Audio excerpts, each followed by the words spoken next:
Coucou tout le monde, j'espère que vous allez très bien et bienvenue dans cette nouvelle vidéo et dans cette 4e vidéo des Vlogmas. Comme vous pouvez probablement le voir à ma tête, je suis épuisée.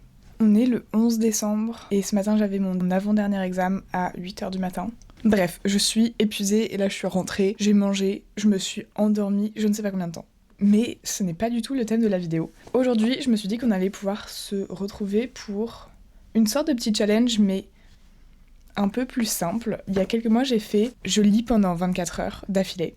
Et j'aurais aimé faire ça, à nouveau. Sauf que, étant donné mon état de fatigue, je pense que ça serait une très mauvaise idée et que mon corps ne s'en remettrait probablement pas avant au moins 8 mois. Et du coup, je me suis dit qu'on allait pouvoir faire une variante et on va lire pendant 24 heures, sauf que je vais mettre un timer et je ferai des pauses. Je l'activerai seulement quand je serai en train de lire et on verra en combien de temps à peu près je peux atteindre ces 24 heures et aussi combien de livres j'arrive à lire dans ces 24 heures. Voilà.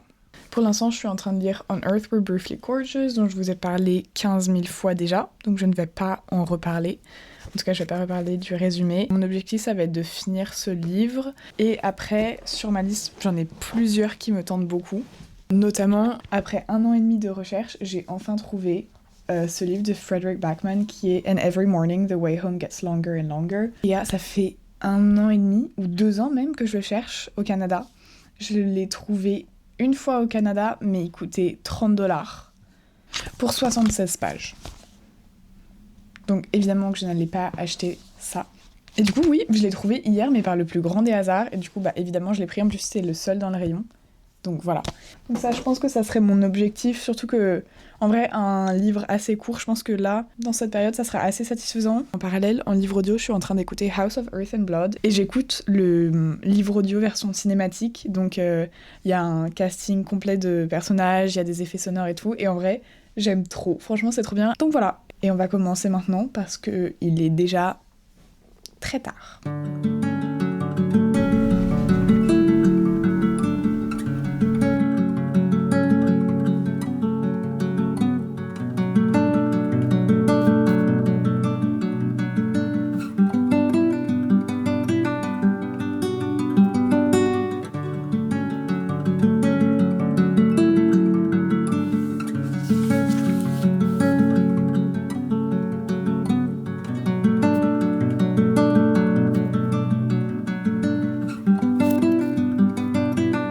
Il est presque minuit et il s'est passé que je me suis endormie pendant 2 heures à nouveau.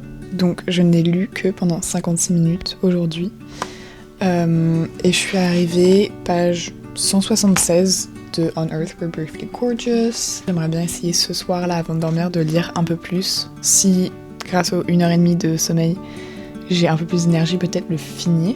Et puis ça nous laissera pas mal de lecture pour les jours à venir. Je retourne à ma lecture en espérant lire plus que 10 minutes cette fois-ci. C'est clairement plus intellectuel que ce que je lis habituellement. Et du coup avec une écriture beaucoup plus poétique. C'est un livre aussi qui nécessite d'être lu, je pense, plus lentement pour vraiment absorber toute l'histoire et absorber la qualité du livre. Il y a vraiment cet effort de concentration mais qui est hyper agréable.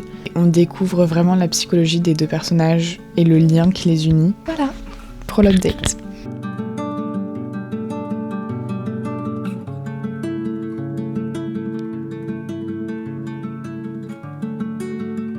Alors on est le lendemain matin, je viens de me réveiller et j'ai fait un rêve horrible. Il y avait quelqu'un qui tuait Taylor Swift. Je pense que je n'ai jamais eu un rêve aussi perché. Anyway, hier soir, on est arrivé à 1h33 de lecture. J'ai fini mon livre. J'ai un peu gardé les mêmes opinions que plus tôt.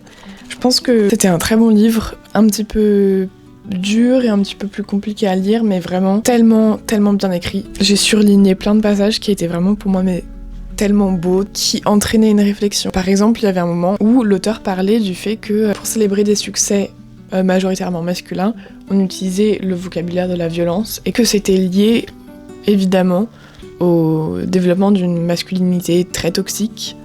Et en vrai, j'ai trouvé ça hyper intéressant et c'était juste une phrase qui était insérée dans l'histoire. C'est un livre qui te fait penser. Franchement, j'ai beaucoup aimé. Je suis très heureuse de l'avoir lu enfin. En termes de notes, je pense que je lui donne 4 étoiles. Et là, je vais me réveiller. J'ai un big examen demain, le dernier examen du semestre, donc j'aimerais réussir à travailler peut-être 2-3 heures aujourd'hui. C'était les updates du moment.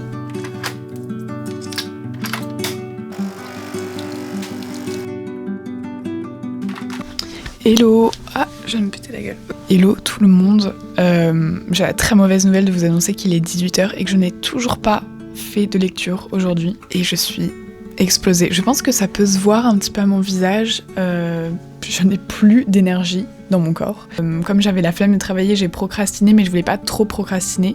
J'ai fait la certification LVMH, le Inside LVMH, et j'avais pris tellement de retard et c'était dû pour le 17. Et du coup, je me suis mis une motivation, j'ai fait 3 modules dans la journée, j'ai fait l'examen. Du coup, j'ai eu l'assertif, donc ça, c'est trop cool. On en est là, je pense que je vais aller me relaxer un petit peu, peut-être du coup lire. Et je me dis que vu que c'est que 75 pages, potentiellement, je peux même essayer de le finir en une journée. Voilà, c'est le plan pour cette fin de journée. Bref, je vais m'y mettre.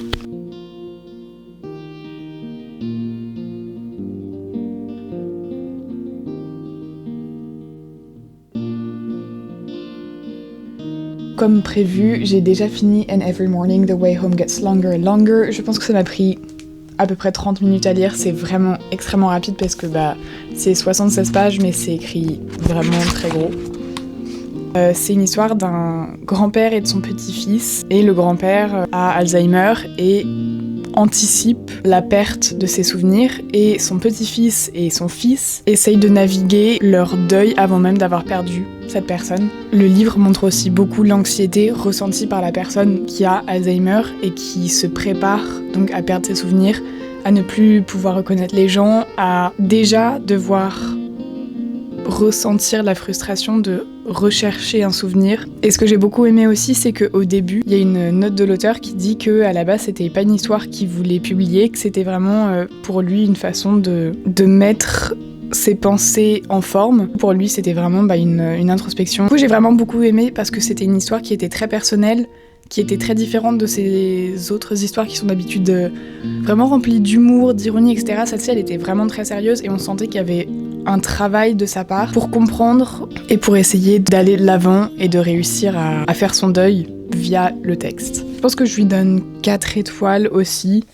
C'était très rapide et je recommande parce que, comme vous le savez, je recommande tout ce que Frédéric Backman écrit. On est à 2h03 de lecture, donc il nous reste moins de 22 heures. Mais encore une fois, il faut absolument que je révise et j'essaye de repousser, mais je ne peux plus le repousser parce que l'examen est demain après-midi. Anyway, voilà. On se retrouve après.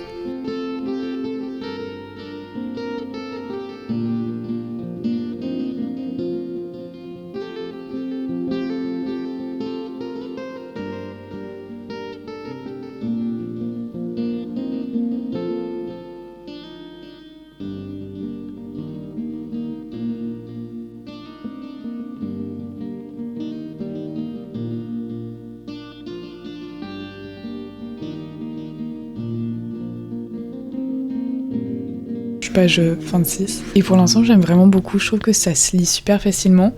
Et à chaque fois que je lis une page, je me dis mais ça serait absolument incroyable en tant que film. Enfin pour moi, ça serait excellent en film, très absurde, tellement absurde qu'il en devient drôle.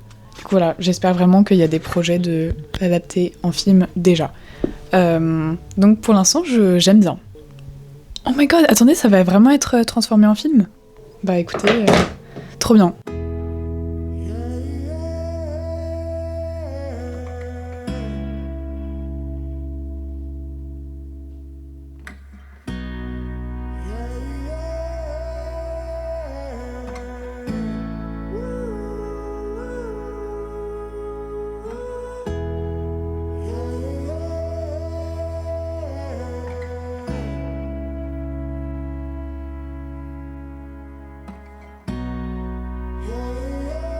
Je suis en vacances.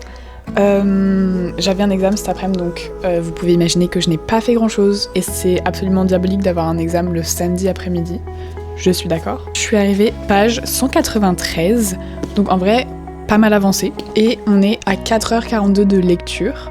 En fait, officiellement, cette vidéo commence et cette vidéo va devenir intéressante parce que je vais vraiment lire longtemps.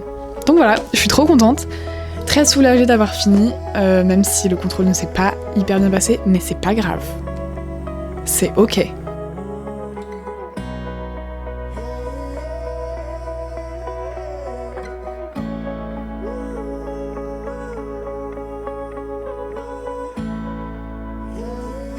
Alors on est à 7h09 de lecture et je viens de terminer The Wedding People. Je pense qu'en note finale, je lui donne entre un 3,75 et un 4.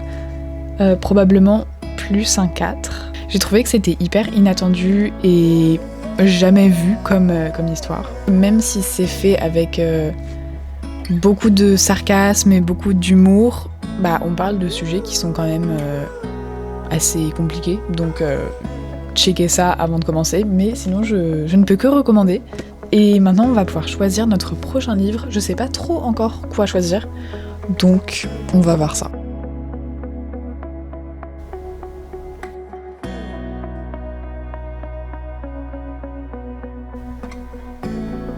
J'ai l'impression que je ne fais que des updates, que je ne fais que parler pendant cette vidéo. On va arriver bientôt aux 9h de lecture, donc on est à 8h55. Et je suis en train de lire The Bright Years et je suis à 29%. Là, on suit un couple et on sait qu'ils ont eu un passé assez traumatisant, l'un et l'autre. Et on voit comment le traumatisme impacte chaque personne, impacte les générations. Et comment certains essayent de ne pas reproduire les erreurs de leurs parents et d'autres tombent dans le même cercle vicieux. Et je trouve ça hyper intéressant, je trouve ça bien écrit, je trouve ça très rapide à lire.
J'ai eu toute la nuit pour digérer ce livre. Comme vous avez vu hier soir, j'étais en larmes à la fin.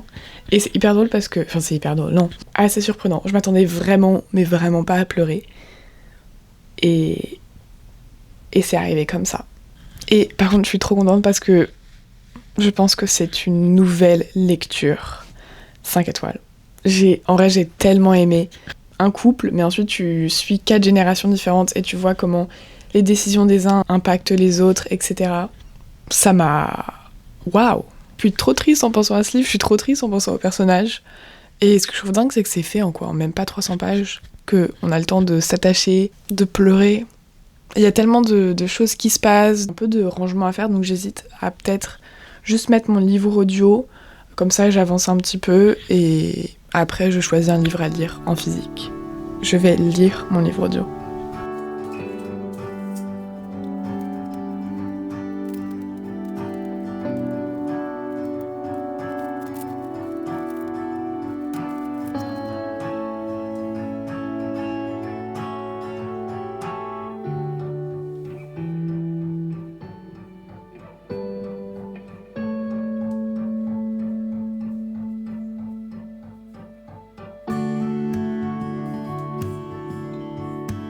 Je vais commencer Holiday Romance parce que je me dis que vu que je lis genre une very heavy fantasy d'un côté, c'est bien d'avoir un petit truc genre tout simple et qui me demande pas trop de neurones en action.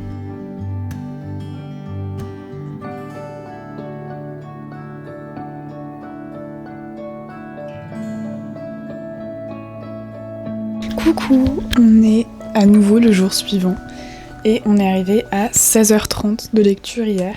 On peut se mettre un timer pour lire pendant peut-être genre 2 heures et j'essaye de faire que de la lecture pendant 2 heures. Ce soir, j'ai également un dîner, donc je sais pas si je vais réussir à beaucoup lire. Et ça m'énerve vraiment, cette vidéo prend beaucoup plus de temps que je ne pensais. Mais c'est pas grave. Mais en même temps c'est un peu grave parce que du coup j'ai pas sorti de vidéo depuis une semaine. Mais c'est ok. C'est ok. Donc voilà, on va se mettre un petit timer et on va essayer de lire pendant aussi longtemps que possible. D'ailleurs, je suis en train de penser, je vous ai pas du tout parlé de l'histoire de Holiday Romance, et pourtant j'ai dépassé la moitié, et en gros, on suit deux personnes qui, tous les ans, se retrouvent plus ou moins par hasard dans le même avion pour rentrer à Dublin.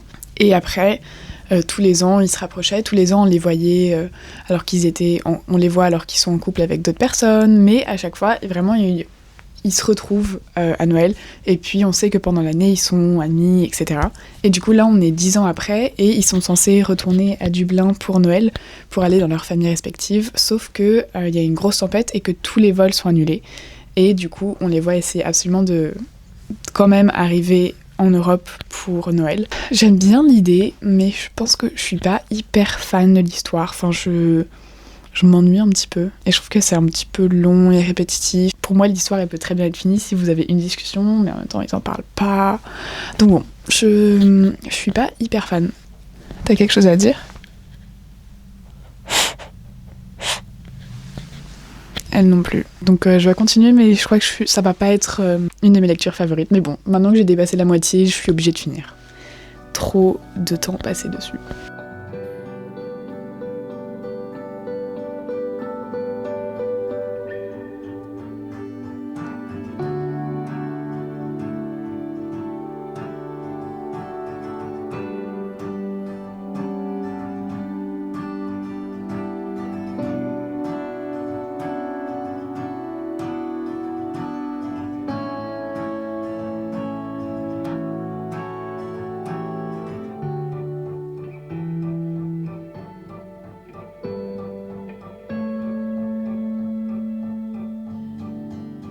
Après m'être endormie sur mon livre pour la 40e fois, j'ai pris la décision d'annoncer que cette vidéo est un fail.